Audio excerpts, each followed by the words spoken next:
Hey Eagle fans, it's EaglefanKarl. This is going to be my reaction video to Sunday's win against the 49ers. Great win. We go to 7-1 on the season. We're halfway through the season in great position.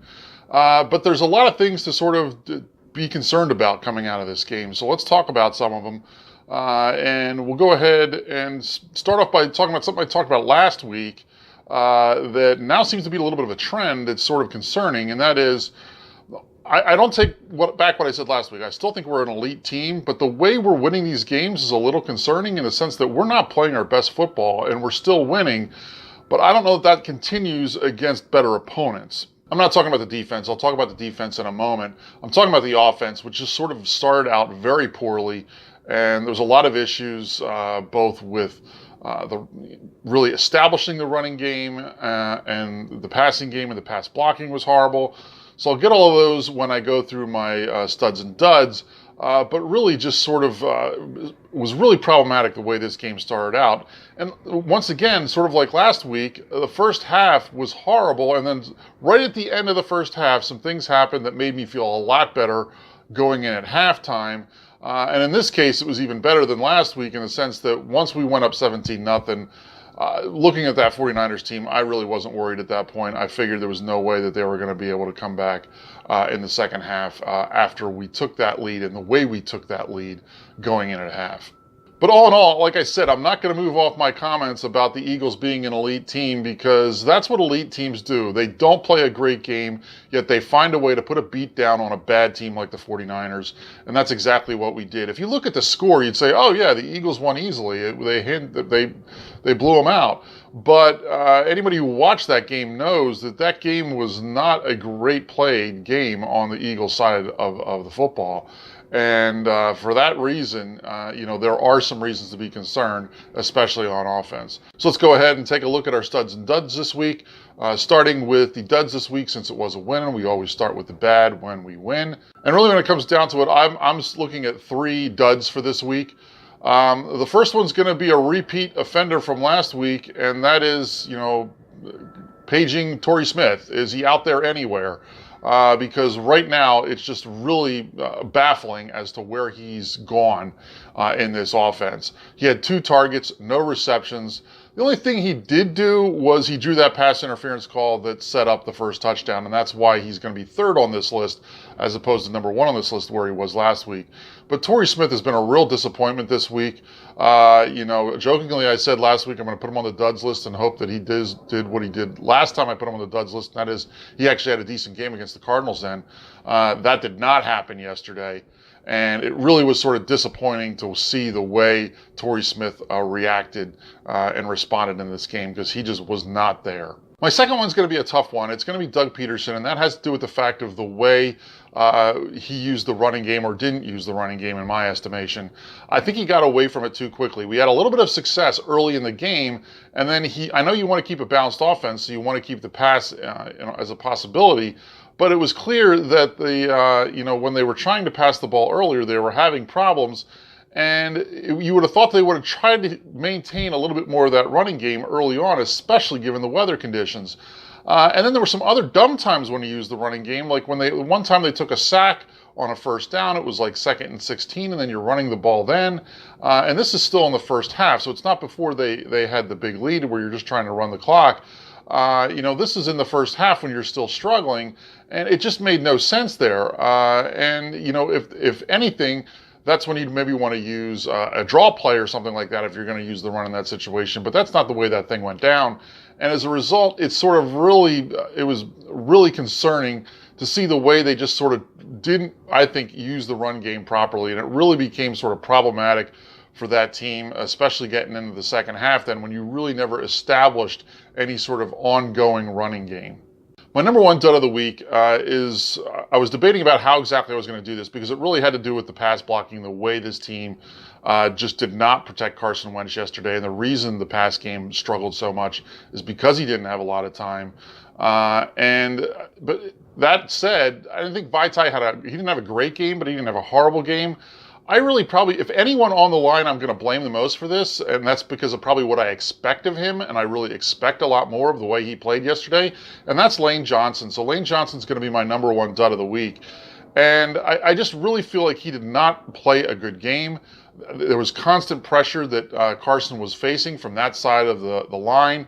And as a result, you know, when I was thinking of doing the slides again for this video, but as I was looking for, you know, pictures from yesterday's game, ironically, I couldn't find any pictures of Torrey Smith, no surprise, but I couldn't find any of Lane Johnson either. And it's no surprise because it seemed like those guys didn't show up yesterday. And that's really problematic going forward, because if this team is going to have any success prolonged into the postseason, it's got to protect Carson Wentz better. We're not going to be able to get by the way we did yesterday, and we're certainly going to be able. There's going to be times where we're going to really have to throw the ball to win a game, and so as a result, the pass blocking has to get a lot better, and Lane Johnson's got to be a big part of that. Let's go ahead, though, and go to our studs of the week. And for the studs of the week, like I said, I'm only going to do 5, so we do have some honorable mentions. And really, for the honorable mentions, I'll start with one guy from offense, and that's Mack Hollins, who I think continues to show that he's developing as a wide receiver. And, you know, he had a couple big plays yesterday, especially in the first half when they really needed something to get going. So Mack Hollins had, I think, another decent game. The one interception that Carson Wentz threw, I'm not sure exactly if that was, if Mack Hollins didn't run the route properly there, because it seemed like the ball went in where it absolutely, there was no one around. He was the closest guy. So I don't know if that was his fault or not, so that's why I'm not going to put him on the studs list. But it makes me wonder if there wasn't something else going on there. But for the most part, I thought he had a good game, and for that reason, I'll give him an honorable mention. For other guys, I could really put the whole defense on that I didn't put in the studs list on the honorable mentions. But two guys that I will specifically, call out that I think played really well that aren't going to make my studs list are Michael Kendricks and Brandon Graham. Both those guys I think played really solid games, and as a result, they're going to go ahead and make my honorable mentions for the studs. They had great games, and once again, the defense was so huge in this game. But with that, let's go ahead and take a look at the 5 studs of the week. So number 5 is going to be Derek Barnett. He had 1 tackle for a loss. He had the blocked field goal. And as a rookie, he continues to really develop. He had some pressures on quarterbacks and some quarterback hits. So for those reasons, Derek Barnett, it really seems like he's continuing to take a step forward. And for that reason, he's going to make my number 5 stud of the week. My number 4 stud of the week is going to be really probably the heart and soul of that defensive line, and that's Fletcher Cox. He had a tackle for loss. He also had a sack. So Fletcher Cox, and he does a lot more that doesn't necessarily show up on a stat sheet, especially in terms of drawing double teams and those kind of things. And he was really solid against the running game again. So Fletcher Cox, my number 4 stud of the week. My number 3 stud of the week is going to be Vinny Curry. That defensive line played so well, and Vinny Curry was really good against the run. He's become such a good player, all-around player. For a while there, we really criticized him for being really a one-trick pony with rushing the passer. He has really upped his game as it relates to the running game this year. His tackling is much better in the open field. He had 2 tackles for loss. He had a sack yesterday. So Vinny Curry, he's my number 3 stud of the week. My number 2 stud of the week is going to be Jalen Mills. He now leads the team in interceptions with 3. He obviously had the big pick 6 yesterday on what was really an insane play. He read the play beautifully, cut the route off, and then made an incredible run back to get in the end zone right before half, and really sort of I think every Eagles fan was a lot more at ease after that pick 6, because that makes it 17-0 before halftime. And like I said, the way our defense was playing and their offense was playing, there was no way that the 49ers were going to come back from that. So his interception really, I think, was sort of the turning point to make it so that there was no way we were going to lose that game, which is what good teams need to do against bad teams like the 49ers, is you need to sort of have those moments where it sort of demoralizes the team and there's no chance that they're going to be able to sort of make some great upset comeback. And obviously you're seeing a pattern here with my studs of the week, and that's going to be capped off then with my number 1 stud of the week. For all these guys that I've listed, you've got to give credit to the guy then that's leading them all, and that is Jim Schwartz, the defensive coordinator, who called a brilliant game against a rookie quarterback and really did not make him comfortable at all. And there weren't a lot of times where he had to bring extra blitzers either. His defensive line was getting a lot of pressure, so he was able to really use his cornerbacks in coverage the way he likes, and his secondary in coverage the way he likes. And for that reason, Jim Schwartz, I think, just played a really good game. He got his side of the ball up for that game and made them realize, hey, listen, we can win this game on our own. And that's really what happened yesterday. The offense made just enough plays to make that game seem like it was more of a blowout than it was. But the defense is the one that really won that game.